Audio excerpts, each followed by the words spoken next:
We'll all have stories to tell about the pandemic of 2020, moments big and small, losses, inconveniences, stories about family and relationships, and what all of this has revealed about ourselves and others. Someday, somebody's going to want to hear about all of this. And in fact, that someday is now. We usually think of history looking like this. Well, now it looks like this. Today's news is tomorrow's history, but only rarely are we aware of it. And that's why historians are very busy right now, not studying the past, but collecting the stories of the present. One of those collectors is St. Louisan Lydia Prebish. Yes, so I grew up in St. Louis, Missouri, and that is where I am currently sheltering in place. She's a graduate student in history at IUPUI, Indiana University, Purdue University, Indianapolis. Campus is shut down and she's taking classes online. But the pandemic has given her and her fellow students plenty to do. It's been something of a call to action. So in one of my classes, digital history, we decided we are going to completely shift all of the assignments that we had previously been looking to complete at the end of the semester. We decided to adapt, simply make this a class project where we would record the oral histories of people across the United States and the world in response, and it quickly turned into a much larger project. So it's the COVID-19 Oral History Project, and you can go there and people can submit their own oral histories and recordings, whether personal or interviewing others. But then as the student body, there's a class of about 22 of us at IUPUI in the public history program, and we're doing more formalized oral histories.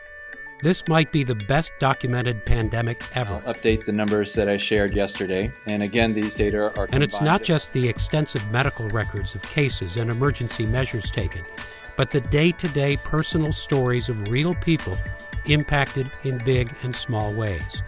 The Missouri Historical Society is collecting stories. So is Missouri's State Historical Society, and other states and universities are involved, as well as the Indiana Project. And this is far-reaching. I've gotten to talk to people personally from New York City all the way to Tulsa, Oklahoma, and then Indianapolis, Ohio, St. Louis in between.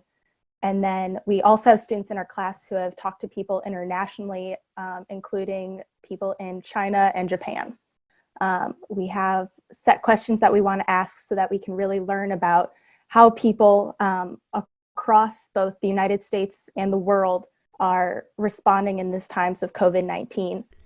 Channel 9 viewers have seen Ms. Prebish before. I think every year of my life there's been a show on PBS that I've watched. She was in a short video talking about how important the 9 Network's history programs were to her growing up. Me being a history major today and going on towards a career in history, and I think that's really exciting. You know, I've done a lot of historical pieces, and I think generally people don't think of themselves as living history.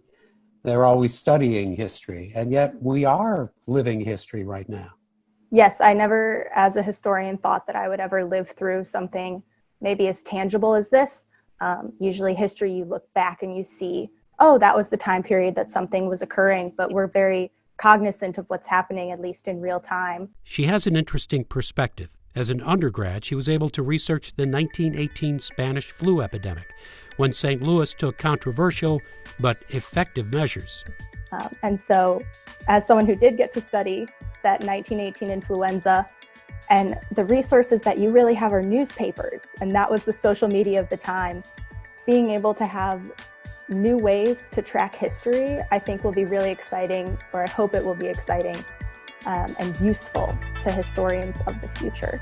Yeah, and in the history of how we do history, the voices you're gathering today are not necessarily the voices that historians 100 years ago would be gathering. Correct. That's why we're really trying to emphasize this importance of diversity, equity, and inclusion in the work that we do, making sure that we're getting a variety of voices and perspectives and experiences to truly track how the people of our world today are experiencing COVID-19 and the ways that it's impacting their lives. So we ask questions that relate to people's personal experience, how it's affecting their work, their community, their family, where people are getting their information and news from, and where they see looking towards the future. It's an exciting time to be a historian. I know it's a difficult time to for all of us in so many ways, but must be exciting to be a young historian at such a historic time. Yeah, I don't want to glorify the things that are happening in our world today. And to put it in perspective, you would never want this to be happening in the first place.